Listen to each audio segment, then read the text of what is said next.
दोस्तों आज हम बात करने वाले हैं डी फार्मेसी और फार्मा डी के बारे में। डी फार्मेसी होता है डिप्लोमा इन फार्मेसी और फार्मा डी होता है डॉक्टरेट इन फार्मेसी। दोस्तों इन दोनों डिग्रीज में फ़र्क क्या है? सबसे पहले दोस्तों हम ये क्लियर कर लेते हैं कि फार्मेसी में कितनी डिग्री होती है।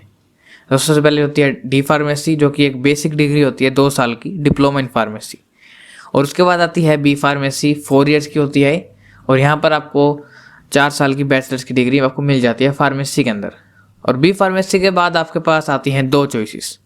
यहाँ तो आप एम फार्मेसी की तरफ जा सकते हैं जो कि 2 साल की होती है, या फिर आप जा सकते हैं फार्मा डी पे जो कि 3 साल की होती है, जहाँ पर 2 साल की एक स्टडी कोर्स होता है और 1 साल का इंटर्नशिप होता है। यहाँ पर आपको फुल टाइम इंटर्नशिप होगा 1 साल का। दोस्तों अब फार्मा डी 3 साल की हो गई अगर आपके पास बी फार्मेसी की डिग्री है, और अगर आपके पास बी फार्मेसी की डिग्री नहीं है तो आप सीधा +2 के बाद भी आप फार्मा डी ले सकते हैं, जो कि एक सीधा एक पोस्ट बैकलॉरेट डिग्री हम इसको बोलते हैं फार्मा डी को। तो आपके लिए अगर आपके पास कोई क्वालिफिकेशन नहीं है, आप सिर्फ +2 पास हैं, तो आप फार्मा डी कर सकते हैं, लेकिन तब आपको ये 6 साल की डिग्री हो जाएगी, क्योंकि यहाँ पर आपको इंटर्नशिप अलग से होगी, उसके बाद स्टडी आपको ज़्यादा करनी होगी, जिसमें आपको ये बेसिक से लेके एडवांस तक की तैयारी करवा देंगे फार्मेसी के अंदर। तो दोस्तों फार्मा डी की हमने इतनी बात जान ली है कि ये बी फार्मेसी के बाद 3 साल की है, और अगर आप +2 पास हैं तो ये आपकी 6 साल की हो जाएगी। तो इसमें आपको पढ़ाया क्या जाएगा दोस्तों अगर हम बात करते हैं 6 साल की, तो यहाँ पर आपको फर्स्ट ईयर के अंदर आपको यहाँ पर ह्यूमन एनाटॉमी और फिजियोलॉजी के बारे में, फार्मास्यूटिक्स के बारे में, मेडिकल बायोकेमिस्ट्री में, pharmaceutical organic chemistry, pharmaceutical inorganic chemistry, remedial mathematics या फिर रेमेडियल बायोलॉजी। अगर आप पीसीबी के स्टूडेंट हैं तो यहाँ पर आपको रेमेडियल मैथमेटिक्स पढ़ाई जाएगी, और अगर आप पीसीएम के स्टूडेंट्स हैं तो यहाँ पर आपको रेमेडियल बायोलॉजी पढ़ाई जाएगी।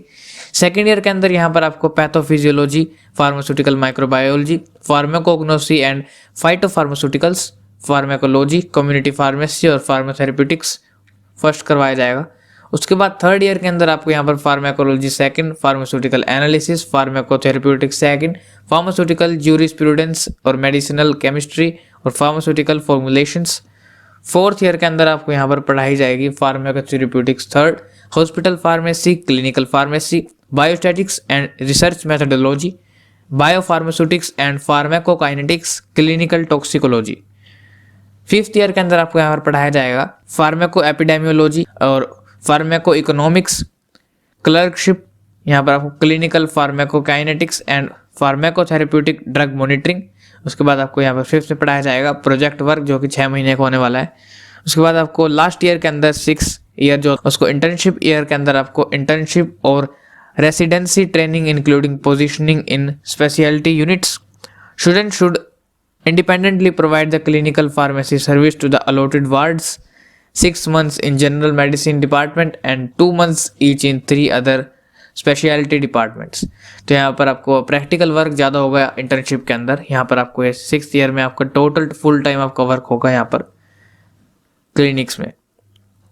तो दोस्तों यहाँ पर जो आपके सब्जेक्ट्स हैं जो फार्मा डी कोर्स के अंदर आप पढ़ेंगे, तो यहाँ पर आपको बहुत सारे सब्जेक्ट पढ़ने होंगे, और उसके बाद आपका जो जॉब और स्कोप सैलरी प्लेसमेंट की जो अगर हम बात करते हैं यहाँ पर फार्मा डी की, तो दोस्तों यहाँ पर आपको स्कोप मिल जाता है लिमिटेड। दोस्तों फार्मा डी का स्कोप इंडिया के अंदर अभी इतना ज़्यादा नहीं है कि आपने फार्मा डी की डिग्री कर ली आपको यहाँ पर जॉब्स मिल जाएंगी। आपको जॉब्स ढूंढनी होंगी, ऑफ कैंपस प्लेसमेंट लगानी होगी।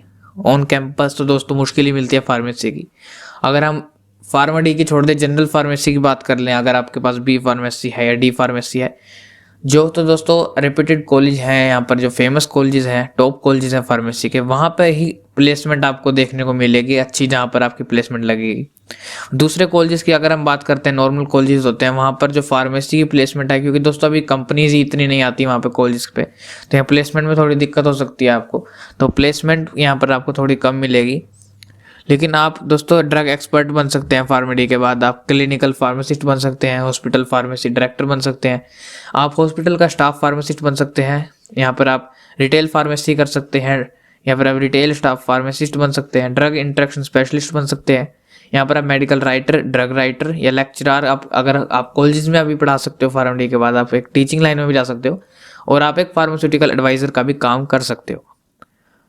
तो दोस्तों यहाँ पर आप बात कर लेते हैं फ्रेशर्स की, जो कि फार्मा डी की जो जिन्होंने डिग्री ली होती है, जो कि फ्रेशर होते हैं, उनके पास कोई एक्सपीरियंस नहीं होता, उन्होंने 6 साल की फार्मेसी डिग्री ले ली है फार्मा डी की। तो वो ये सब कुछ कर सकते हैं जो कि मैंने आपको लिस्ट गिनवाई है। और यहाँ पर फार्मा-डी की कुछ गवर्नमेंट जॉब्स भी होती हैं, जैसे कि ड्रग एडवाइज़र होता है, ड्रग एक्सपर्ट होता है, फार्मासिस्ट होते हैं जो कि गवर्नमेंट, आप हॉस्पिटल्स में भी अगर आप फार्मासिस्ट लगते हो तो भी आपकी गवर्नमेंट जॉब हो जाएगी वो, या फिर आप हॉस्पिटल फार्मेसी डायरेक्टर का भी यहाँ पे काम कर सकते हो। दोस्तों अभी बात करते हैं यहाँ पर फार्मा-डी की आपको सैलरी कितने मिलने वाली है अगर आप यहाँ पे काम करते हो। तो दोस्तों यहाँ पर आप फार्मा-डी की अगर बात करते हो तो यहाँ पर आपको 3 लाख से लेके 4 लाख के आसपास आपको पर एनम की सैलरी यहाँ पर देखने को मिल सकती है। कम ज़्यादा भी हो सकती है दोस्तों। यहाँ पर अगर हम टॉप कंपनीज़ की बात करें तो यहाँ पर आपको 30 to 40,000 आप एक्सपेक्ट कर सकते हैं। ये दोस्तों अभी एक राउंड फिगर में बात कर रहे हैं, यहाँ पर एग्जैक्ट ऐसी वैल्यू नहीं होने वाली। तो ये आपको बहुत कम भी हो सकती है, मिनिमम भी हो सकती है और आपकी मैक्सिमम भी हो सकती है। और यहाँ पर दोस्तों डिपेंड करता है कि फार्मा-डी आप का काम कर रहे हो, आपकी जो एवरेज होने वाली है उस हिसाब से बनती है। अगर आप रिसर्च साइंटिस्ट में जा रहे हो या फिर अगर आप फार्माकोलॉजिस्ट हो, ड्रग सेफ्टी एसोसिएट हो, डिपेंड करता है। दोस्तों अगर हम रेशियो देखें मेल और फीमेल का, यहाँ पर फार्मा-डी लेते हैं, जो परसेंटेज है वो थोड़ी सी ज़्यादा होगी। 62.9% यहाँ पर जो मेल्स हैं वो फार्मा-डी लेते हैं और फार्मा-डी के अंदर 37.1% जो कि है वो फीमेल्स हैं। और दोस्तों ये बात थी फार्मा-डी के बारे में। अब दोस्तों मैं आपको बताता हूँ, अगर आपको इंडिया में काम नहीं करना, आपने फार्मा-डी ले ली, आपको बाहर जाना है तो बाहर इसका कैसे सिस्टम होने वाला है, आपको कैसे आपको जॉब मिलेगी। तो आपको वहाँ पे रजिस्टर्ड फार्मासिस्ट होने के लिए आपको क्या कुछ करना होगा। तो दोस्तों सबसे पहले वहाँ पे एक NAPLEX का एग्ज़ाम होता है, नेपलेक्स का एग्ज़ाम होता है।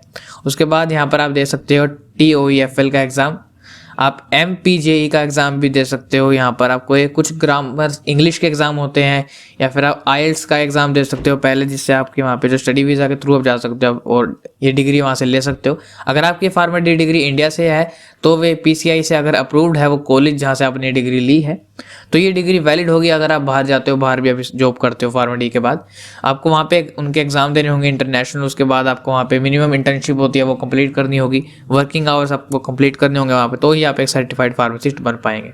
दोस्तों अगर आपको वीडियो इन्फॉर्मेटिव लगी हो, आपको अगर आपके क्वेश्चंस के आंसर मिले हो इस वीडियो के अंदर, तो लाइक तो एक बनता है दोस्तों, और साथ में आप इसको शेयर कर सकते हो अपने दोस्तों के साथ जो कि मेडिकल फील्ड से जुड़े हुए हैं, जिनको फार्मेसी के बारे में नॉलेज चाहिए, जो कि फार्मेसी लेना चाहते हैं आगे, तो आप उनको भी शेयर कर सकते हो वीडियो। और अगर आपने चैनल सब्सक्राइब नहीं किया है तो सब्सक्राइब कर लीजिए, क्योंकि आपको फार्मेसी से रिलेटेड वीडियो हमारे चैनल पर मिलती रहेंगी। तब तक के लिए धन्यवाद।